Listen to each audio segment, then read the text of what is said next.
Hola, hola, bienvenidos nuevamente a nuestro canal, qué bueno tenerles nuevamente por aquí. Les comento que el día de hoy estamos estrenando una nueva sección en la que hemos invitado a un especialista en la historia de Honduras para poder aprender acerca de nuestros temas habituales de la historia de Honduras.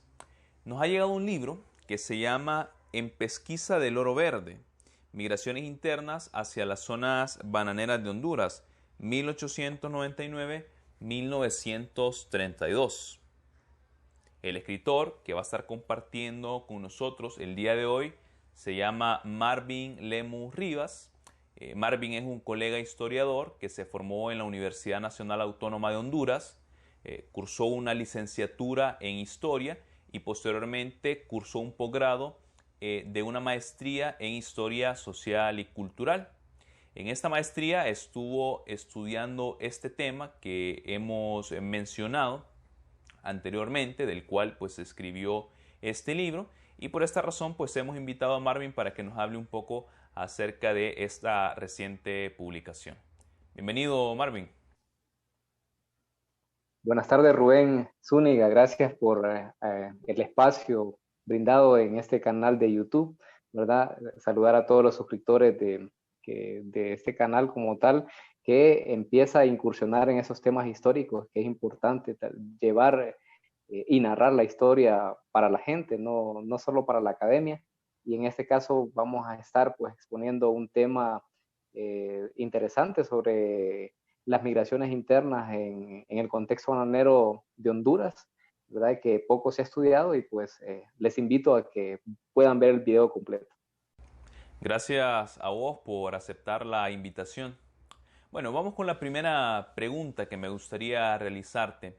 Desde que llegaron las compañías bananeras a la costa norte de Honduras, se comenzaron a realizar algunos escritos para tratar de analizar la presencia de estas compañías en el país.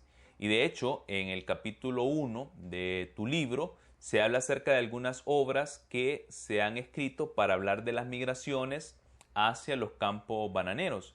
Mi pregunta es, ¿en qué se diferencia tu libro de estas obras que vos mencionás y qué aspectos nuevos podemos encontrar en él? Bien, como lo mencionas en el primer apartado, pues se hace como un estado del arte, pero no un estado del arte del enclave bananero como tal, sino más bien es ver esa historiografía que se ha escrito sobre las migraciones internas en específico y que es bien poca. Uno de los países que más ha producido sobre migraciones internas en el contexto bananero es Costa Rica. En Honduras no existe un estudio como tal. Es decir, hay varios libros que entre líneas se mencionan las migraciones internas desde la zona que no pertenecía a lo que se llamaba en ese momento la Banana Republic hacia la zona norte, pues que se convirtió en esa zona moderna y en esa zona urbana. Entonces, ¿en qué se diferencia, digamos, el libro a estos escritos? Primero, porque es una primera aproximación desde Honduras para hablar de migraciones internas como tal. No es que no existan publicaciones sobre migraciones en el país, pero no están en el tiempo ni en el espacio de estudio. Por lo tanto, entonces, solo quedan como aspectos para trabajarlos de manera metodológica o de manera teórica. ¿Y cuál es el aporte desde ahí entonces? Es que se trabajen no de manera estructural las migraciones porque se tendría que hacer un trabajo más multidisciplinario, es decir, con otra gente que apoye esta investigación y con más financiamiento, claro está. Entonces es un más hablar de tendencias migratorias, es decir, de dónde migraba la gente o cuál es la proporción de migrantes que representaba el mayor índice hacia la zona norte. Entonces creo que eso es lo que se diferencia entre estos otros escritos. Listo, nos queda claro que tu trabajo es acerca de migraciones internas. Y migraciones internas sin precedentes en la historia republicana hondureña, porque hasta ese momento no se habían dado migraciones de ese volumen precisamente. Y para la siguiente pregunta, me gustaría que, bueno, que no la respondas como deberías, en el amplio sentido de la palabra, porque si la respondes así, ya no va a haber necesidad de que la gente compre tu libro y no es eso lo que queremos. pero sí nos gustaría que, para dejarnos picados, nos contés qué hicieron las compañías bananeras para fomentar esas enormes migraciones hacia la costa norte hondureña. Las compañías bananeras, cuando se empiezan a sentar en la zona hondureña, ya desde 1899, con la primera compañía que era la Bacaro Company, hacia adelante, ya después se van a convertir en productores y exportadores. Anteriormente a eso, pues existían compradores independientes estadounidenses que empezaban pues a comprar algunas frutas en la zona norte. Entonces, ¿qué es lo que el proyecto que ellos van a implantar, digamos, en esta zona como tal? Van a traer ese proceso de modernización, ese proceso de americanización que va a empezar a tener impacto en la mentalidad colectiva de la gente en el interior del país. Entonces, por lo tanto, ese componente de atraer a través de colocar a la zona norte o convertir a la zona norte como en una colonia, digamos, estadounidense, porque la gente empezó a migrar hacia la zona norte con esa visión de que iba hacia los Estados Unidos en ese momento. Entonces, ese es un factor, es convertir a esta zona en una zona americana, ¿verdad? Desde el estilo de vida, gastronomía y también el proceso cultural. Y el otro elemento que le va a ayudar mucho a las compañías bananeras va a ser la publicación de todos estos periódicos, es decir, la producción de los anuncios, de los trabajos, de que se necesitaban trabajadores en la zona norte. Pero la pregunta aquí sería, ¿cómo la gente leyó en ese momento los periódicos si mucha de nuestra población era analfabeta? Pero existían los intermediarios, que los intermediarios iban hasta esas zonas rurales a hablar con los campesinos y decirles que se les iba a pagar mejor, que se les iba a pagar por adelantado y pues colocarle a la zona norte como esa zona de oro, ¿verdad? Por eso le llama en muchas líneas Ramón Amaya Amador, como la gente empezó a irse en esa fiebre aventurera del banano o la danza del dólar, como le llamaba literariamente Ramón Amaya Amador. Entonces es eso, es crear esa zona en un aspecto moderno y publicitar a través de los periódicos sus trabajos. Sí, fíjate, esa es la sensación que me dejó tu libro, que las personas que van a migrar hacia la costa norte van en búsqueda de una especie de sueño americano, porque en la costa norte están los ferrocarriles, los periódicos anuncian buenos salarios, la cultura estadounidense. Entonces me queda esa sensación de que las personas percibían que en la costa norte estaba una parte de Estados Unidos y migran para mejorar su estilo de vida. Me encantó ese abordaje que hiciste en tu libro. Y bueno, otra de las cosas que me gustó bastante es que en tu libro se habla de personas comunes, personas como vos, como yo y como la mayoría de los hondureños, lo cual no es habitual en los libros de historia, donde generalmente se habla de personas de mucha fama, como Morazán, El Empira, Cabañas, pero en tu libro se habla de la gente común. ¿Qué aspectos de la vida de la gente común van a encontrar los lectores de tu libro y qué importancia tiene saber los aspectos que vos resaltás en tu obra? Interesante. Lo que yo quise reproducir en este libro, porque una cosa es la tesis y luego convertirlo en formato libro y reestructurarlo para que llegue a todo público, ¿verdad? No solo a la academia como tal, no solo a los historiadores o a la gente de las ciencias sociales. Entonces lo que hice pues es darle un papel protagónico al migrante.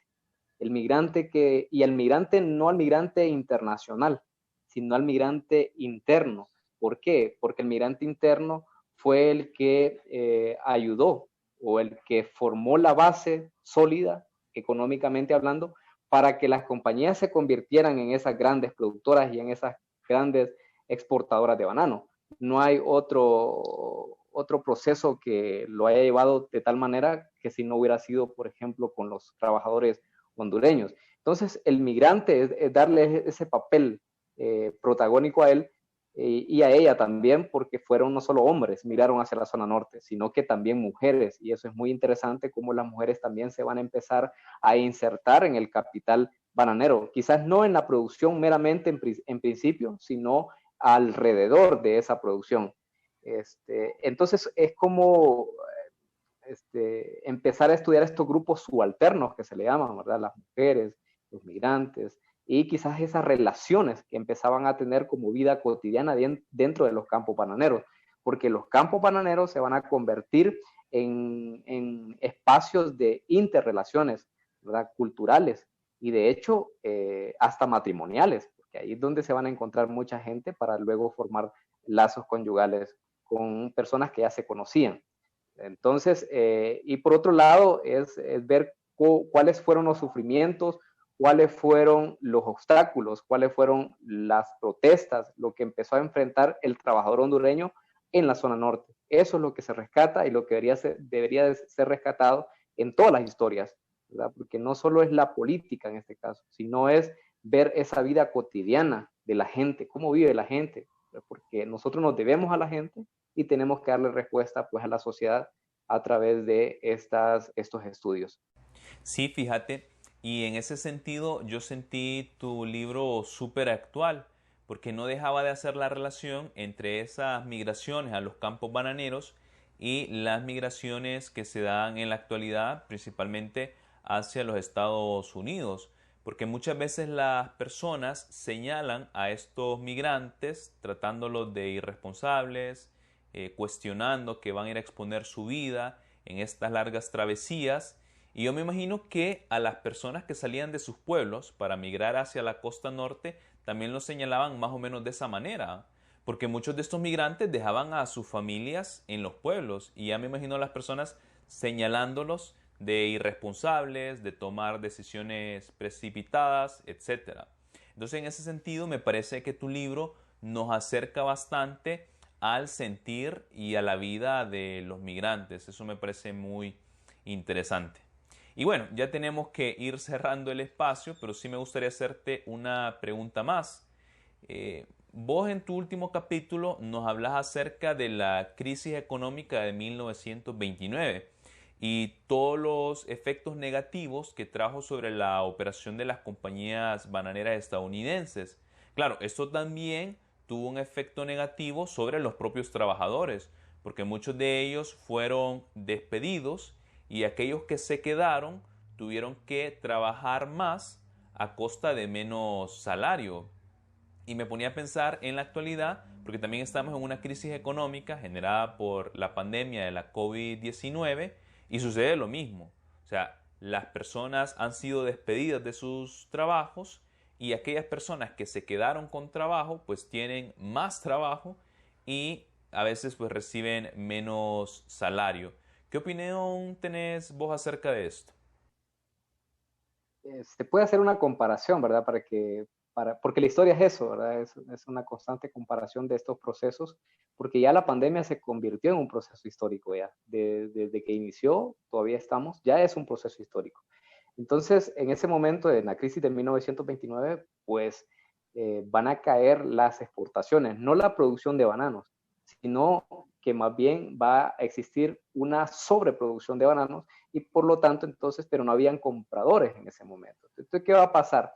Las compañías empezaron a recortar cuadrillas de trabajadores y recargarles este trabajo a, si habían 10 en ese momento, recargárselo a 3, pero bajándole su salario. Entonces, los más afectados en ese momento fueron los trabajadores como tal, en un segundo plano los productores locales o los productores medianos también extranjeros, porque así se le denomina en ese momento, y pues también el Estado, ¿verdad? Empezó a ser afectado por las constantes, de constante desempleo que se empezó a dar.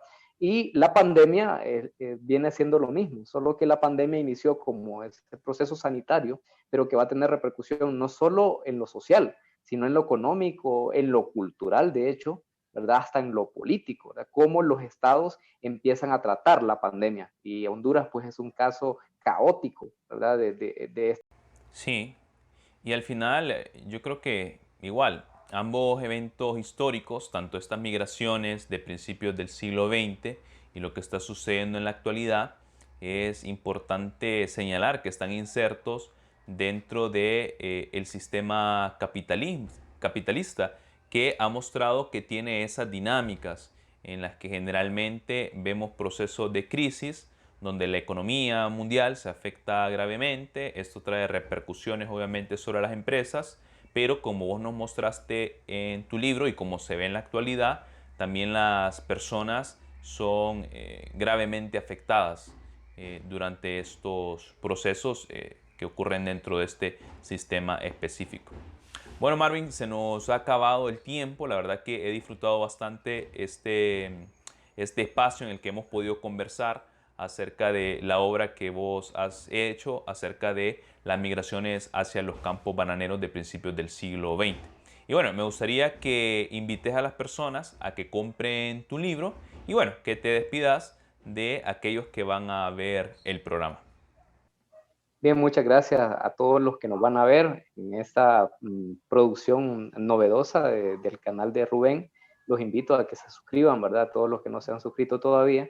Y pues invitarlos a que puedan comprar el libro. Está en 2 librerías actualmente en Tegucigalpa, en la librería Guaymuras y en la librería Mundo Literario, ¿verdad? Para que puedan adquirirlo y puedan apoyar no solo económicamente al autor, sino también porque la satisfacción del escritor es que lean su libro, ¿verdad? Y a través de eso den observaciones también para ir mejorando, porque la investigación es un proceso, ¿verdad? Y en eso estamos. Gracias nuevamente y pues nos vamos a estar viendo en otros espacios. Excelente. Y bueno, hay que moverse a comprar el libro porque solamente salieron 500 ejemplares. Así que hay que moverse antes de que se lo lleven todo. Bueno, Marvin, agradecerte por acompañarnos en este espacio para compartir un poco de lo que vos has estado investigando en estos últimos años. Y por lo demás, despedirme de ustedes y agradecerles por estar pendiente ahí de los videos que se van subiendo al canal y nos vamos a seguir viendo en las siguientes semanas. Hasta la próxima.